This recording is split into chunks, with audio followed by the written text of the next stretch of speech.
decriminalise the possession of small amounts of cannabis for personal use.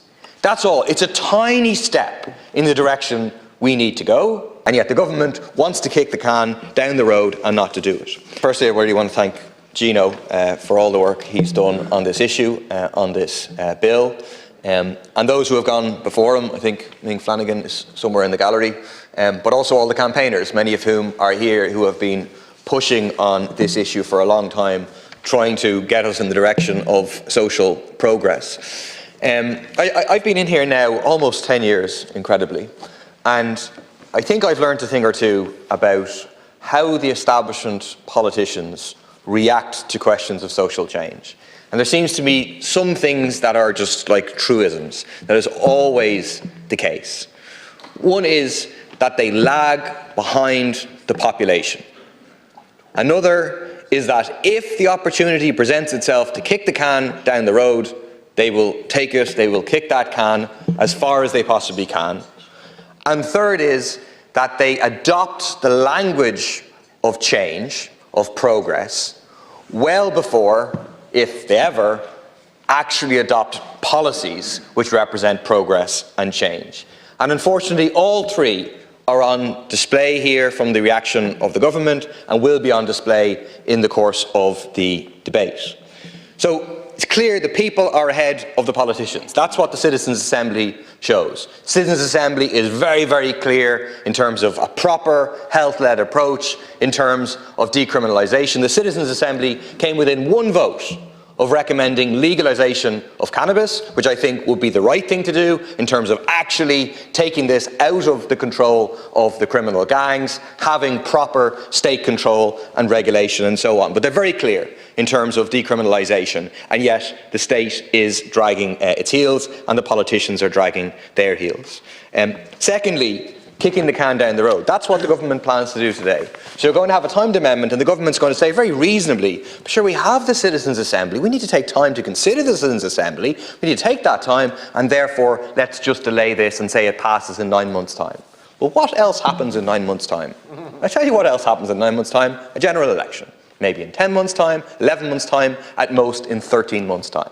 So what the government's amendment, if it passes, guarantees is that this bill is not going to pass before there's an election and before there's a new government. That's what the government's amendment is actually about, is avoiding taking a decision. All we're asking here is to take the decision, in principle, to say we're going to decriminalise the possession of small amounts of cannabis for personal use. That's all. It's a tiny step in the direction we need to go.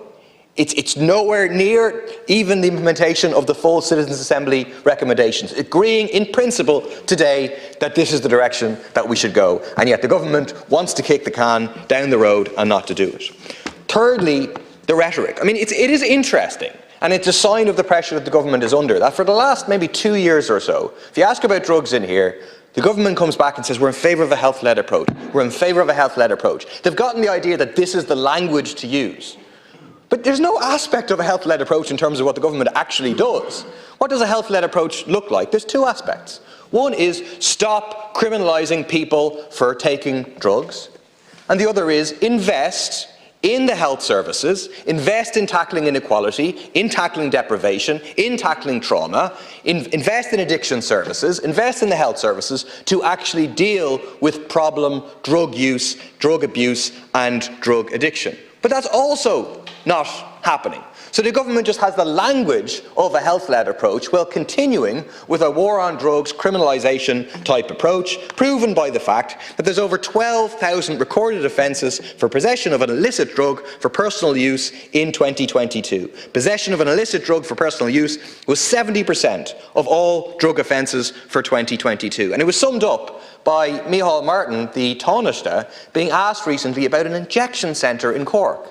And he made some kind of positive noises about being open for it, but then he raised what I think was meant to be some sort of profound question about the ethics of the state doing this, and would the state become responsible for people for what happened to them if they took drugs in an injection centre authorised by the state. Just like complete nonsense. He has to know it's complete nonsense. It has nothing to do with a health-led approach. Of course there's no obligation, no legal liability on the state or whatever. But again, it's just obfuscation, sitting on the fence, avoiding actually taking the change. To come to the basics very, very quickly, this is a question of whether we continue down the road of a failed war on drugs, or else recognise the reality that you will not stop people taking drugs as a result of criminalisation, and instead you need to invest in the services, in tackling inequality and so on, to make sure that you're allowing people to take drugs in a safe manner if they choose to do so, and minimising the dangers of drug abuse and drug addiction. We need to pass this. We need to reject the government amendment.